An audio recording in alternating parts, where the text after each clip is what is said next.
basin og na ay ipadala nga anghel gikan sa langit o mag-intercede makamuyo sa tao o i-declare siya nga matarong. So ingan na no nga na ay utabang sa tuwa i-declare nga motabang ang sana matarong ganun man after nga mga nag-repentance nga tagpasaylos Ginoo magrepenta ang declaration ni Lord is di matarong na taniya taliwala sa atong kapakyasan or balatian. So inga na lagi na siya mo na dili na pwede mo judge sa tao because wala ta kabalo unsa na ang iyang kuan sa Ginoo, unsa na ang iyang gihimo atubang sa Ginoo. Kay ang tao nga nakasala is kung magkinulsul siya matod pa sa Version 1:9 faithful and just Lord matinud-an ug matarong to forgive our sins and to cleanse us from all our trespasses or unrighteousness.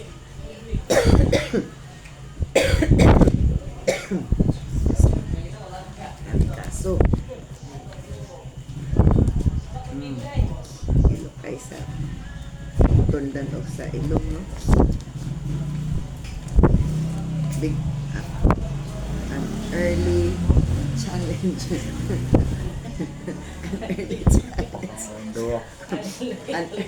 an early challenge hallelujah may burn offering praise God hallelujah.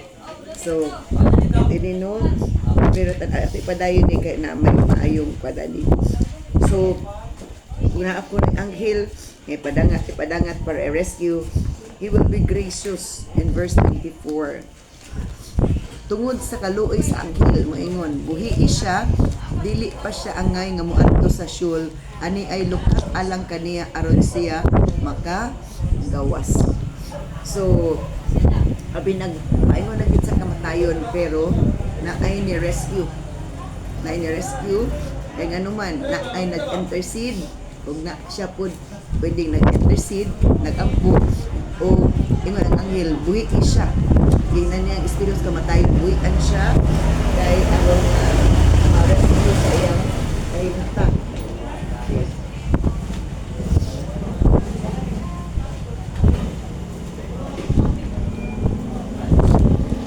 Kaso kay sa pikas ng paanan lutong barbecue dili pa siya angay moadto sa syulo di pa siya angay mamatay ani ay lukat alang kaniya aron siya makagawa. So ingana gyapon na experience ni David hapit na siya mamatay pero wala siya gyud na dayon.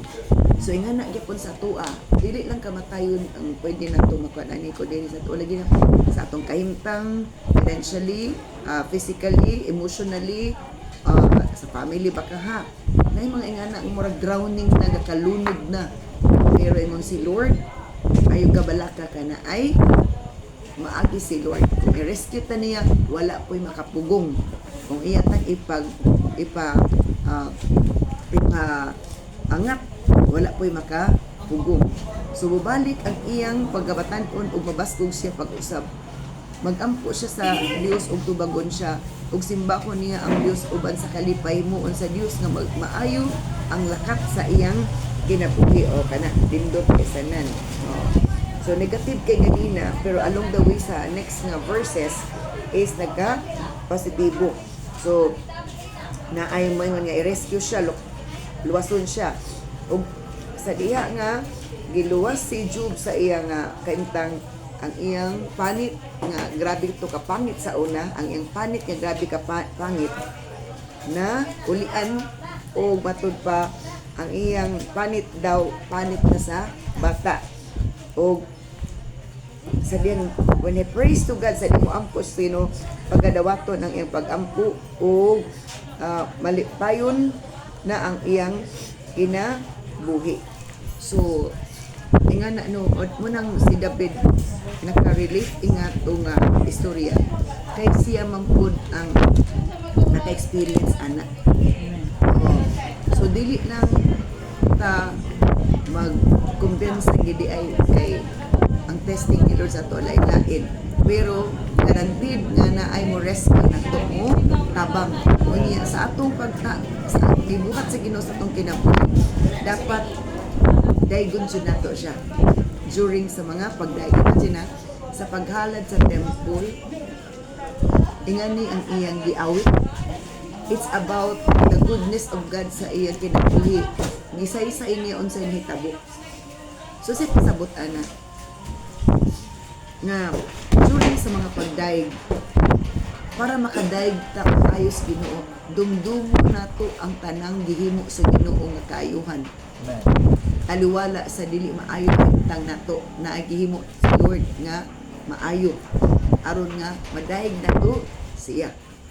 Mabitan na nga lahi pud mo daig ning mga tao nga nakaaging nakaagi og trouble, nakaagi og kalisdanan.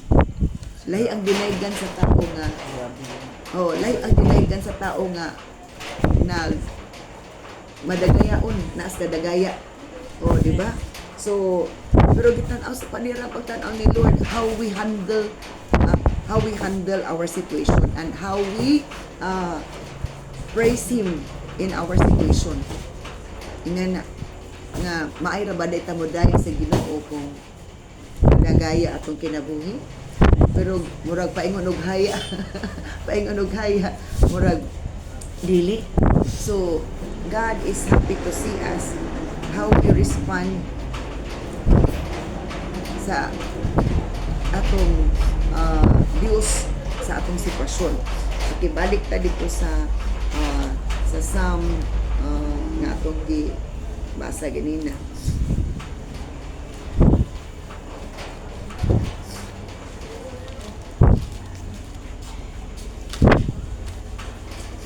Psalm 30. In Psalm 30 verse 3.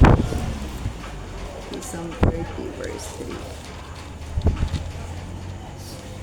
O gihapon diri sa gikuha ako gikan sa Shul nahiuban ako sa nangadto sa kahiladman apan kinabuhi ko gibalik mo kanako mo ra gyapon hapit na rin isang matay para ang dabi hapit matay pero rescue ni Lord si David si Daniel po dapat matay unta kung gibkaon pa to sa leon si Shadrach Abednego hapit pun mamatay kay gisugba.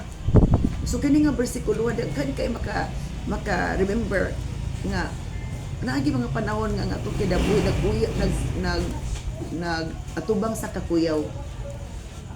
Pero kung naagi di ang Ginoo nato dili gid ay madayon. Dili madayon ang negatibo. Ang positibo mo gawas gyud ana. Okay. Now verse 4. Awitig mga pagdaig ang Ginoo kamo nga iyang bala ang katawan ug pasalamati siya sa iyang nahimo. Sing to the Lord all you godly ones, praise His holy name. Okay. Dahil encourage ta nga kung awat kin sa Ginoo, you godly people or saints kamo mga tao nga gilukat sa Ginoo, mga balaan nga tao sa Dios.